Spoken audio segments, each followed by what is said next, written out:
L'eau devenue douce. Le lac paisible n'a jamais vu de plus plaisant que le rayon de soleil. Quand ils se sont rencontrés, à l'aube, le rayon de soleil fut charmé par la clarté et la douceur du lac. Et le lac fut à son tour ébloui par la lumière et l'éclat du rayon de soleil. Ils se sont mariés et ont organisé une fête où les fleurs se sont épanouies et les plantes ont porté des colliers de rosée.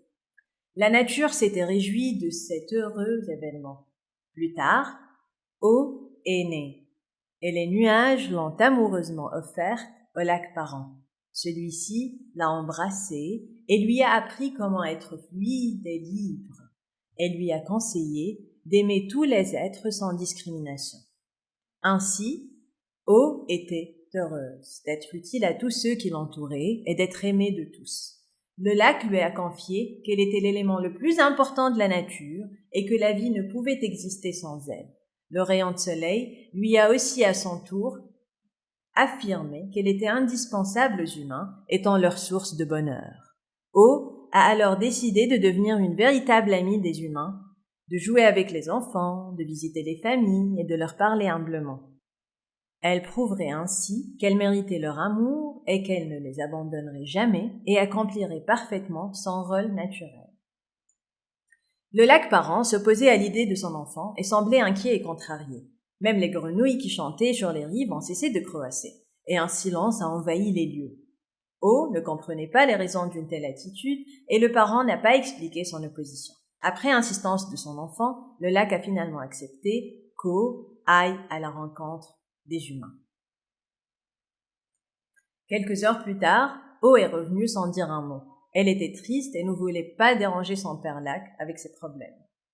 Mais le lac comprit ce qui s'était passé et la réconforta doucement en disant « Ne sois pas triste, mon enfant O. Les humains ont cessé de nous considérer comme leurs amis depuis longtemps. J'ai ressenti l'amour sincère que tu leur portais. Je n'ai donc pas voulu te contrarier et j'ai attendu que tu découvres la vérité par toi-même. »« Mais papa, l'homme n'est-il pas un être merveilleux ? Les humains sont différents. Peut-être devrions-nous apprendre à connaître les bons et non les insouciants et les cruels ? J'essaierai encore, papa. Et cette fois, je ramènerai avec moi des amis humains merveilleux et tu les aimeras de tout ton cœur. » Le père sourit amèrement et serra sa fille dans ses bras avec une grande tendresse jusqu'à ce qu'elle se sente fondre en lui. Le lac dit alors « Regarde, O, mes profondeurs ne sont plus ni claires ni pures, car elles sont encombrées de déchets jetés par les humains, petits et grands, sans considération. Je te conseille vraiment d'arrêter de chercher des amis parmi les humains, car tu ne trouveras que des personnes insouciantes. » Bien que O était convaincue par ce que son père lui avait dit, elle n'a pas perdu espoir de trouver parmi les humains un ami qui reconnaîtrait sa valeur et n'oublierait pas son importance. Elle se dirigea donc vers la ville la plus proche, confiante qu'elle ne reviendrait pas déçue. Un moment plus tard, O était immobile au milieu du chemin, sans dire un mot, les yeux larmoyants. Elle pensait que personne ne la remarquerait, mais Belle, une gentille petite créature, passa près d'elle et l'aperçut. Elle s'arrêta et lui demanda ce qui la faisait pleurer. Elle était blanche comme un grain de riz, avec un sourire innocent et des traits apaisants comme un lac en une nuit d'été. O se présenta alors et raconta tout ce qui lui était arrivé. Elle confia qu'elle avait toujours cru qu'elle était importante et précieuse jusqu'à ce qu'elle ait rencontré les humains et subi leur traitement. Au moment où elle pensait qu'il la respectait et qu'elle pouvait tisser de l'amitié avec eux, ils se sont moqués d'elle et lui ont dit qu'elle valait moins qu'un parfum. Ils disaient que la pluie tombait infiniment du ciel, mais qu'il était impossible qu'il pleuve de parfum.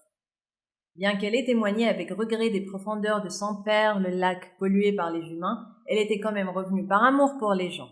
Elle aurait préféré ne pas voir ces humains prendre soin des bouteilles de parfum, utilisant quelques gouttes avant de remettre la bouteille joliment rangée à sa place, tandis qu'ils négligeaient l'eau, laissant le robinet ouvert sans raison.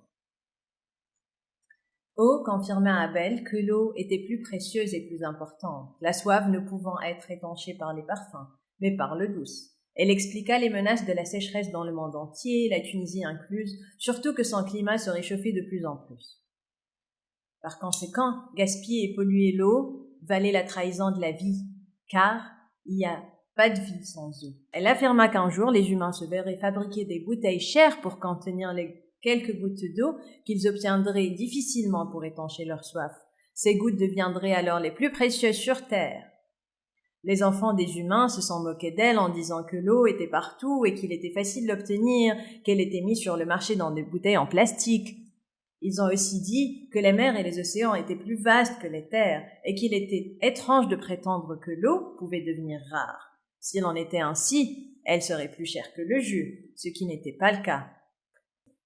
Finalement, ils l'ont accusée d'arrogante et ne manquaient pas de lui présenter des arguments pour la dévaloriser.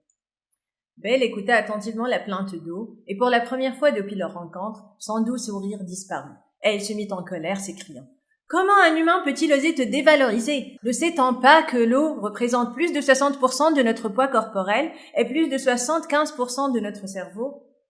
Sans toi, notre corps ne pourrait pas maintenir une température constante. Comment peut-on te mépriser alors que tu transportes les nutriments et l'oxygène vers les cellules du corps, que tu élimines les toxines des organes et que tu aides à expulser les déchets du corps?